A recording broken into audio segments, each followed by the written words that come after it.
Hey, sports fans, Coach Nick here, and welcome to the live post-game show after Game 2 of the Hawks versus the Cavaliers, or the slaughter, if you will, because that was what it was. The game was over in the first half. I kind of took a bunch of clips I wanted to show you in the first half to show you just what happened here. But it's an interesting thing about the Hawks and what's gone on with them over the last year. Because you look at what they did last year, being the first in the conference and having a terrific year, and being a threat to some degree until the playoffs when they had injury issues. But and then this year, where they certainly didn't have as good of a year, they're not nearly the threat that they were. And if you want to look at the roster, really the biggest difference you can see is that they replaced DeMarre Carroll with Kent Bazemore. And the thing that I have a problem with Kent Bazemore is that he makes the little subtle mistakes. He doesn't pass the ball. Like, he can drive and kick, but the shooter now has to reach for it, or it goes down by his feet. And he miss shots that way. And he takes bad shots. And he's not always in the right position on defense or offense. So he does give you a lot of things. And I think the stats actually showed for a while there that Kent Bazemore was giving you almost exactly the production on paper that DeMarre Carroll was giving you. But it's a really good testament to sort of the notion of box score stats and how they're a little bit misleading, because it's all the little things that don't show up that DeMarre Carroll did. And let's not forget, Carroll ended up being their best defender and their leading scorer in the playoffs. Very hard to deal with when you take something like that away. And I think it's pretty clear that Kent Bazemore is not ready to do that. It's also probably pretty clear that he's been in the league long enough that I don't know if he's going to continue to improve on that end or not, and improve with his decision-making and spatial awareness and knowing where to be on offense and to be able to run the thing. And I'll show you some clips to accentuate that. What I like to do normally in our post-game shows is let's get you involved right away. So I want to screen share our questions on Twitter. You can AMA, ask me anything. And so the first thing we're going to do is get to where we are so far. We got some good questions to answer. And then what we'll do here is you can keep asking, and we'll go, and then we'll get to some highlights and all sorts of fun stuff. So let me just find that window real quick, and we'll go from there. Now, can we all see this? I think so. I think it's big enough, right? Should I make it one bigger? All right, and then we'll just do that. Okay, so let's get some shout-outs to people who are in the conversation. We have here, the first question here is from David Hines. He asks, is JR a good defender, or is that too strong? You know, I think he's a really good player overall, right? He really is. He's a great shooter, terrific, beautiful mechanics. The only question is he kind of loses his mind a lot of the time and sort of gets disjointed, is not in the moment. But generally, he's good. Now, on the defensive end, he's got a good body. He's active. And so I would say he is fine. And you know, he's not going to hurt you on that end. And every once in a while, he'll make a play. So, you know, he's somewhere between like average and good. Certainly not bad. All right, let's go to Sean Mikowski asks, is J.R. Smith really the force the Cavaliers need to beat Golden State or San Antonio? You know, he's not a force, but he is the guy that can help you beat those teams when he's playing the way he played tonight. Now, the other thing here is that he is, you know, he plays well when they're up. I mean, heck, anybody can make a three-pointer when you're up by 20 and 30 points. It's an easy shot. The real question is, how are you going to play when it's a dogfight? We did see what he did in the finals last year, and I would argue that the way they played and that the stagnant offense really hurt him. But when they move the ball like they did and they get a lead and everyone loosens up a little bit and it's easier to be part of the team and happy, then that's when we get to see J.R. Smith really good. So I'm still going to be very interested to see what he's going to turn into when it's, you know, when they're down 6 midway through the fourth quarter. And the defense is rough, and they're beating on him a little bit. That's the real key we got to see here. I'm not clear to me that he can handle that yet. Alfredo Rodriguez, our buddy, asks, do you think that what transpired in the final 13 seconds of Game 2 actually inspired the Spurs to win? Well, I don't think so. I mean, they didn't win. Will it inspire them to win the series, I think? I mean, I have to imagine they're going to try and put it out of their mind and just sort of let it be. And move on. It is what it is. It's, you know, unfortunate because I thought there's some bad calls in favor of the Thunder.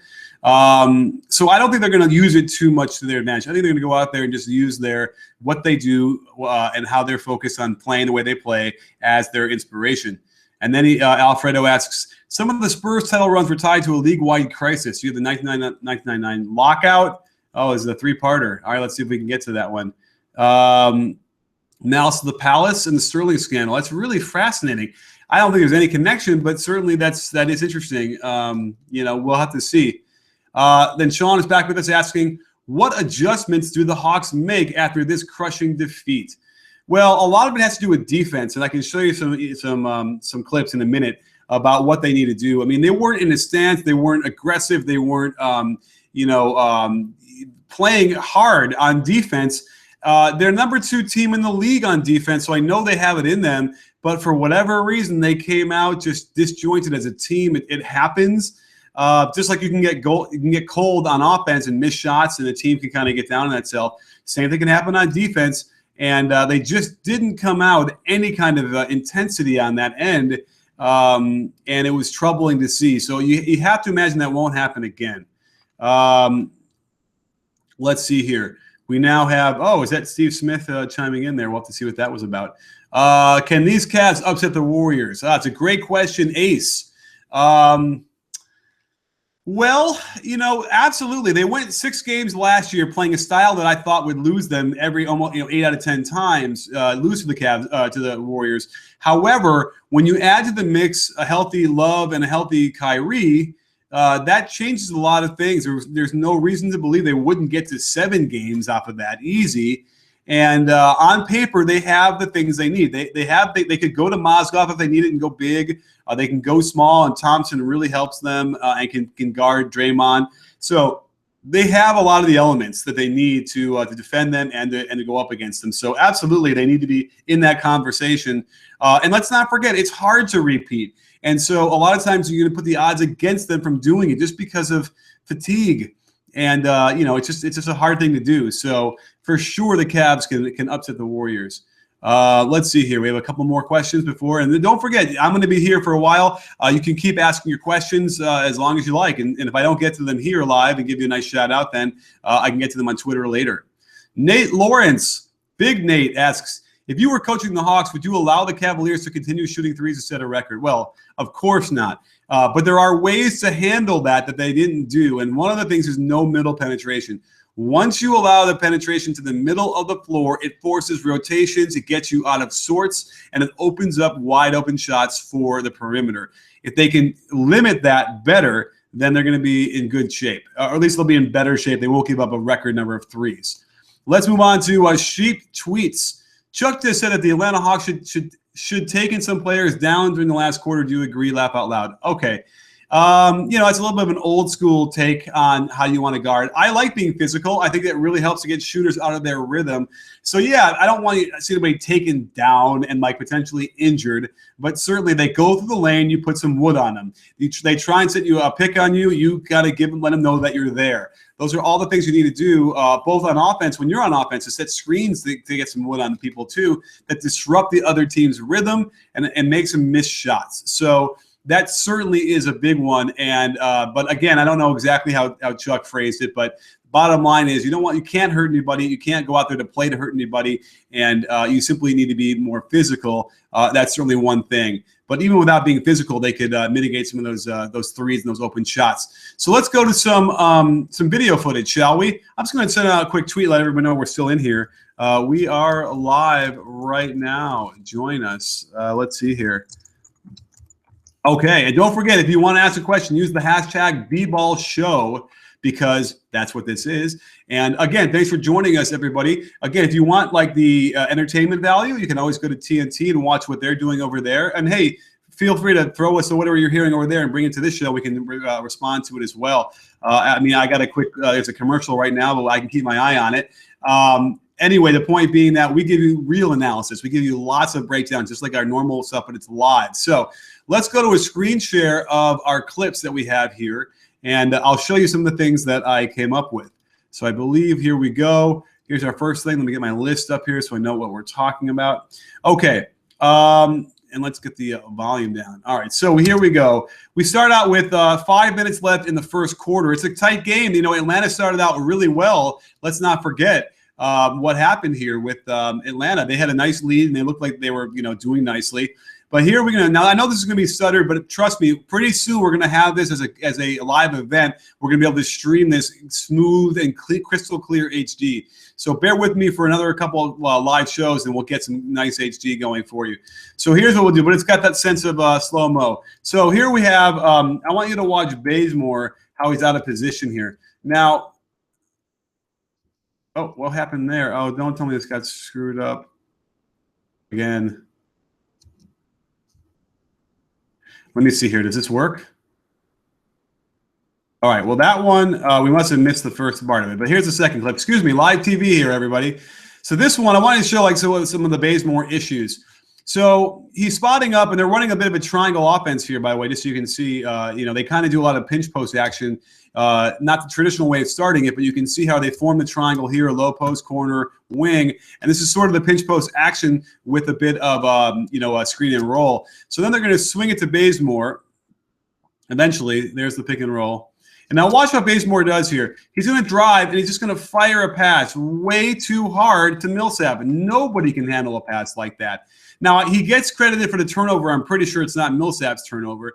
But it's like you can't waste those opportunities. They're down by 2. They have a chance to tie it again. And who knows what happens once you get a bucket there.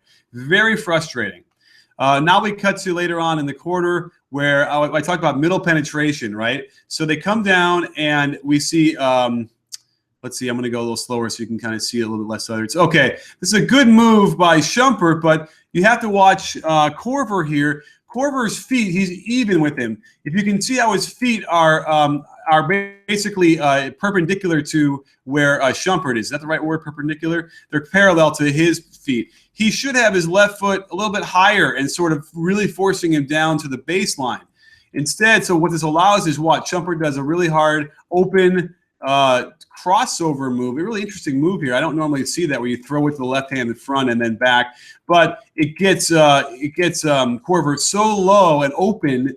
Now he's pivoting to open up. See that left foot drops, and once you get penetration, you can see here that Horford has to come over, and now you're in total scramble mode. Now hey, Cephalosha might get a tip, might not. He doesn't get it there, or maybe he does actually. But once he gets there, there's just nobody left. It would have been Horford to close out. He's too slow. And bang, you get a wide open 3. Look at the turn by J.R. Smith. You can see he's basically facing Budenholzer here. He's got a nice turn with his hip and his elbow in line with the basket. And he just goes up a little bit of a 2-motion shot, but it's still nice and smooth. And bam. That's all from middle penetration, because in the very beginning, Korver didn't position his feet correctly. And that's now the route is already on. That makes it 30 to 16. We move to the second quarter, and this is when you know you're in trouble, because obviously LeBron had a really poor shooting year from outside the lane. So you want him to shoot threes. So here's what they do here. They run an interesting sort of UCLA cut. This is UCLA high post offense right here. But then they mix it up a little bit, and they make it into a ball screen for Delly. This is nice when you see LeBron James screen.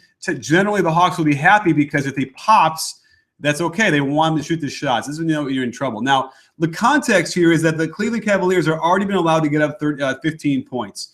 So you have to remember that when you're up by 15 points, any of these outside shots are a lot easier to make. There's no pressure on you at all, and this is when you can extend leads. So the scouting report is, give LeBron the shot. Shooter is really getting handsy out there. Now, so Millsap wants him to shoot, so to give him plenty of room. He's going to challenge the shot, but it's late.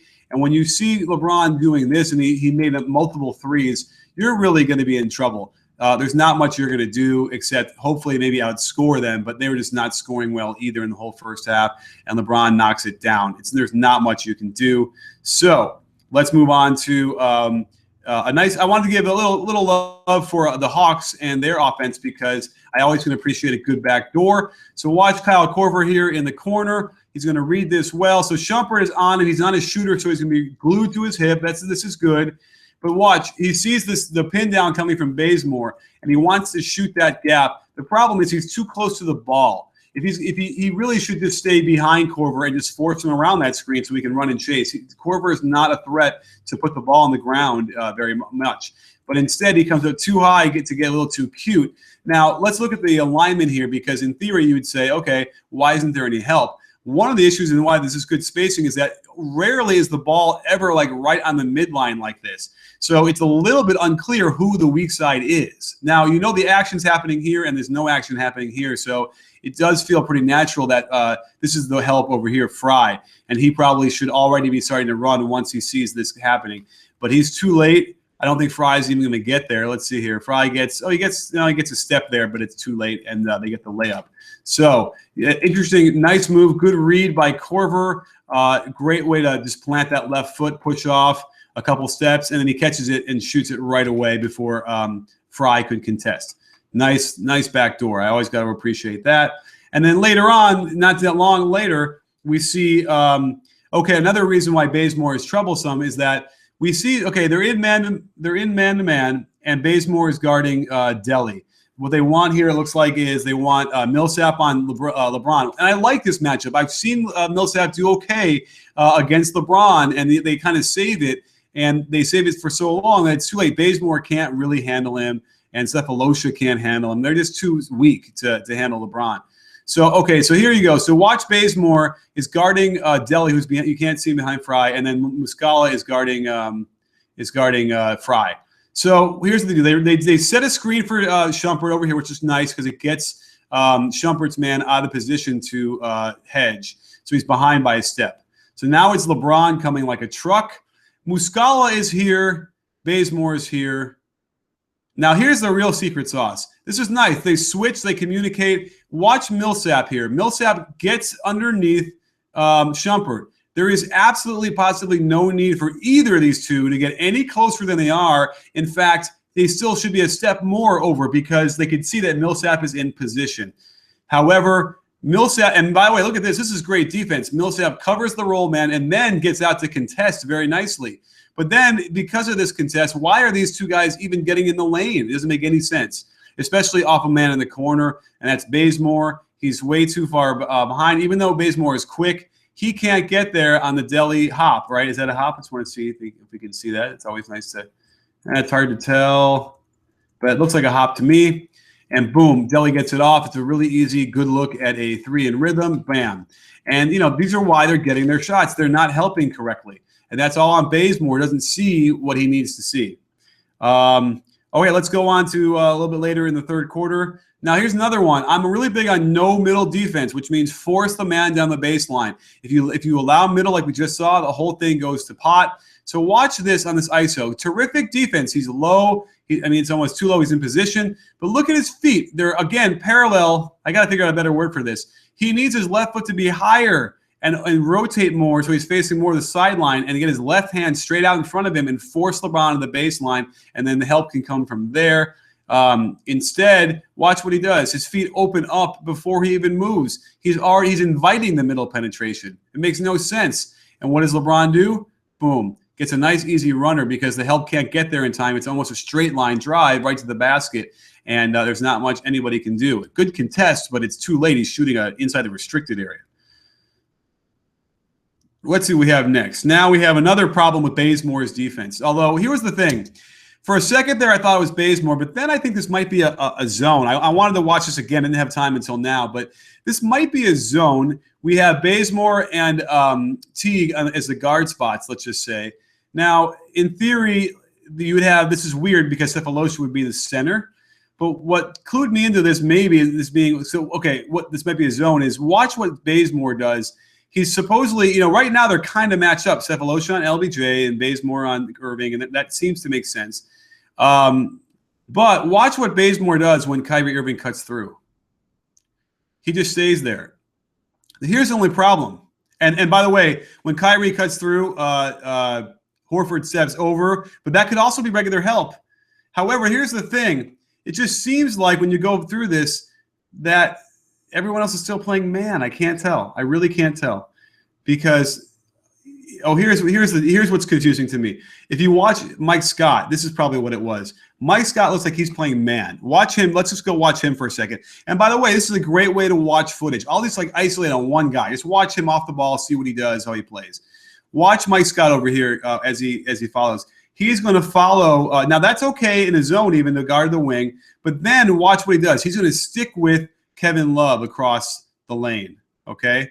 So I'm confused. To me, it looks like it's a zone, or a man. Meanwhile, when we have Bazemore staying there, letting Kyrie cut through, well, there's nobody on Kyrie now, and there's nobody there to rotate. Scott is just way too far away, and that's too easy. So I don't know what's going on here. And that's always the danger of playing zone and going back and forth, is that you end up mixing up your defenses. And some guy might play man, another guy plays zone, and then they get screwed and you give up a wide open three. I think I got one more clip for you. At the end of the half, this might have been the Love. This is the Love three that maybe broke the record or tied the record for playoffs. Oh, yeah, I wanted to show you this because this is how bad it got. I mean, this game's over already, but they do an interesting move here where Delly is calling for the pick. Love is like, sure, I'll sprint up to set a screen, but then watch. Delly then points back the other way. So he stops, turns around, does a off-ball screen, a little pin down here. Now watch what J.R. Smith does. He goes underneath that and then actually turns it into kind of a screen on Horford. No communication, because that should have just been a switch at that point. In fact, I usually say the guy getting screened is the guy who needs to call the switch because he knows he can't stay on him. So Korver should have called a switch, seen this, and stuck with Love. Now, I get it. J.R. Smith is the hottest guy on the floor. You don't want to leave him either. But, that's just not good communication, and Love just buries it, and that's something he can make all day. And Kyrie Irving is hyped up, but Jeff Teague is not. So those are my clips from the game, what I took away from it. Let's go to some more questions. So let's go back to Twitter and see what we've done. Use hashtag BBallShow.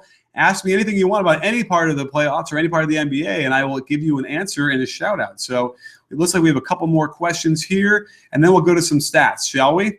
So let me get to my Twitter, share with everybody, and let's hit this button and see what we got.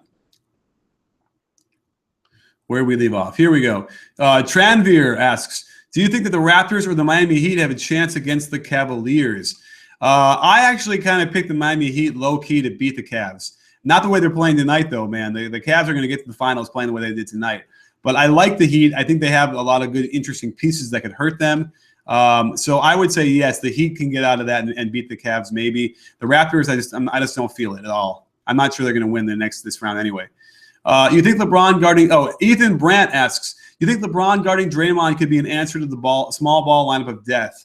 Absolutely, positively. They're going to have to use it. I cannot wait to see both of those guys going at each other on both ends of the floor.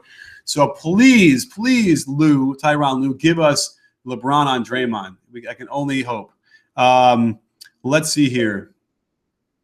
Will the Cavs win the championship this year? I wouldn't favor them, but they certainly look like on paper that they're on their way. And this is Kirpu asking that question, King 23. So, but you know what? There's no reason to believe they won't. If last year went to 6 games and they have a healthier team, there's no reason why they won't play better. And that means, 7 games or something. So, yeah, they're going to be right in that mix. And you can never, ever count out a team that has a guy with LeBron James on it. Rick Dara asks, we need to get you sponsors and call-ins. You got talent. Well, gee, thank you. Well, sponsors we have. In fact, you've seen our SeatGeek sponsorship, and we're going to do a whole other round of those too. So please ignore all the people like my buddy Nate Duncan or Woj or Bill Simmons. They all have plenty of views and whatever. Well, maybe I don't know about Nate, but certainly Bill Simmons and Woj. So use my code, and when you buy tickets at SeatGeek, okay? And by the way, I get it. It's a lot of effort to have to carve out 5-6 hours of your day and then get a little bit of a little bit of money off on a ticket, but then you got to spend parking and food and the whole thing. I get it. But if you're going to use it, use SeatGeek, use my code, which is BBall, I believe. And you'll get some money off your first purchase, and use it. Make me look good too. That'll really help. Let's see. Emiliano Fripp asks, how do you compare J.R. Smith as a three-point shooter to Curry, Thompson, the best three-point shooters? Okay, J.R. Smith has some of the best mechanics you'll ever see. He's beautiful jump shot. It's a shot selection thing for him sometimes, and the best shooters tend to be kind of cold-blooded, and they're in the moment, and they can be calm and let their mechanics shine. And I feel like there are times when he kind of gets off a little bit. But when he gets to play with a guy like LeBron and Kyrie, who are going to draw so much attention. There's no reason why he shouldn't shoot a really high percentage. It looks beautiful out of his hand, and he could, if they ever kind of got all on the same page and understood what they really wanted to do. I got to look at how many threes he attempts per game, but if he's playing 30 minutes a game, he should be taking 6 threes easy.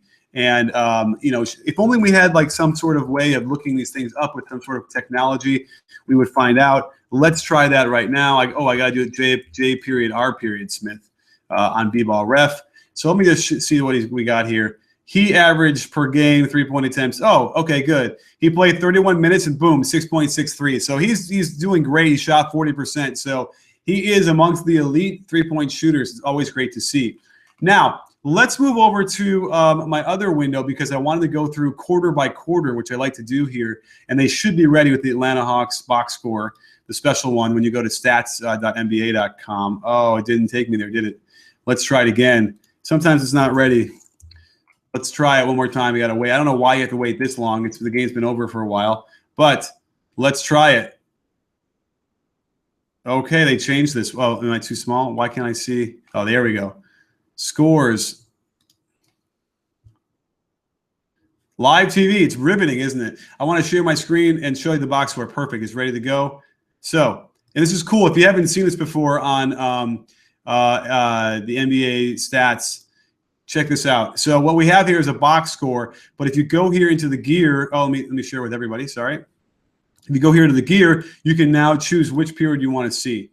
So I like to do this and see, how the game progressed over linear time. And there's other things in here we can check out. So in the first quarter, remember the first quarter, the score was, it turned really quickly. For a little while there, like if we went earlier, by the way, I can drag this to, the first till there was 6 minutes left on the clock, and then run it.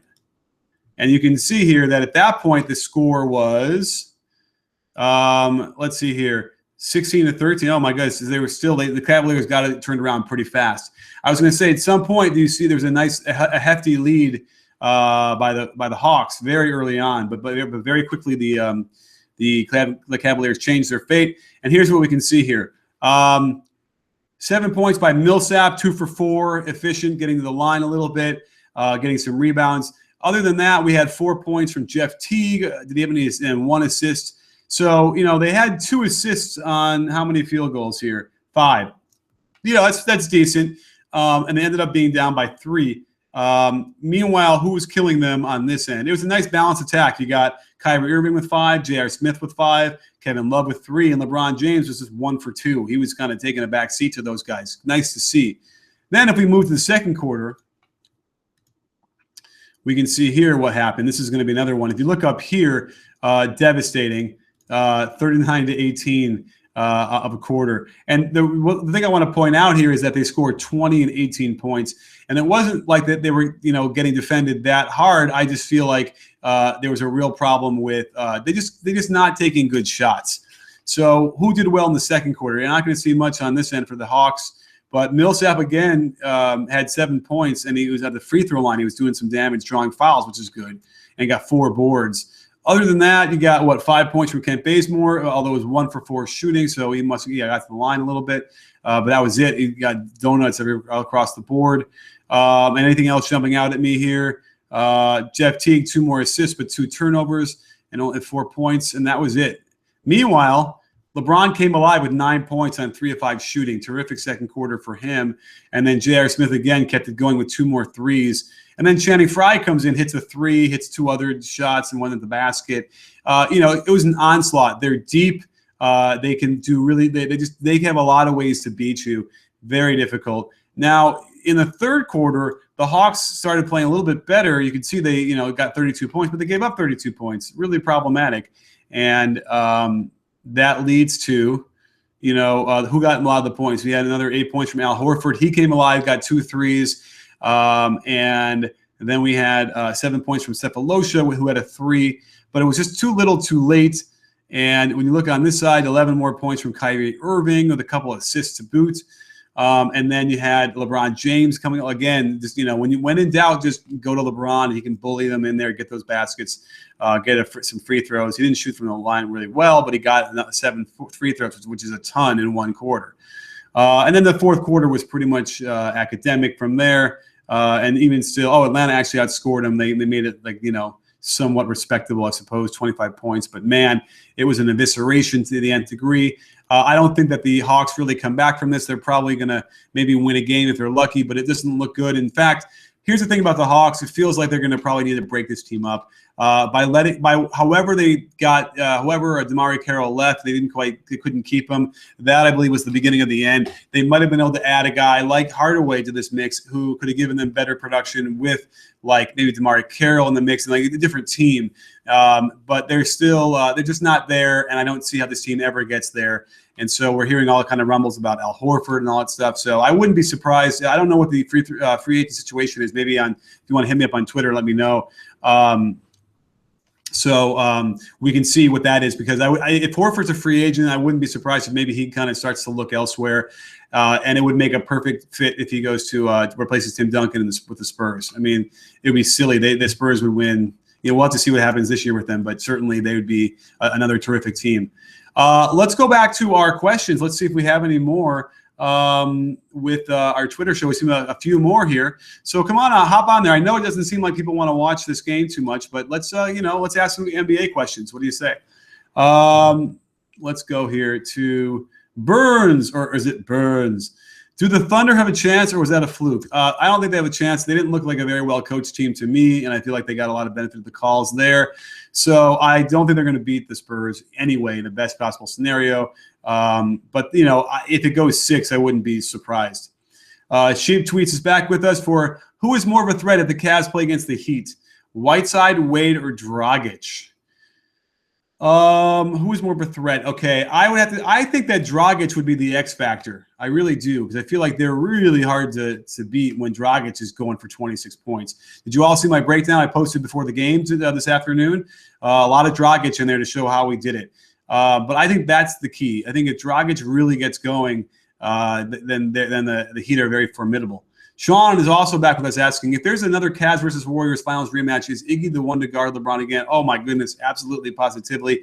They're going to rotate. They're going to throw Clay on him. They're going to throw Draymond. But for sure, Iggy's going to get a lot of those minutes until proven otherwise.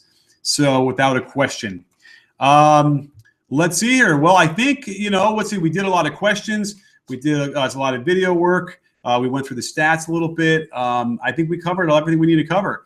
I'm going to be doing these almost every night. So don't forget to tune in here and find us on our YouTube channel. Who knows, maybe I'll embed it somewhere else as well. But any kind of feedback, let me know. I promise I'm going to work on getting a live event started so our video will play back really rock solid, smooth. And who knows, maybe we can even get callers into that. There's ways to do it. I'm going to have to study it and see if I can't get it done before the end of the playoffs.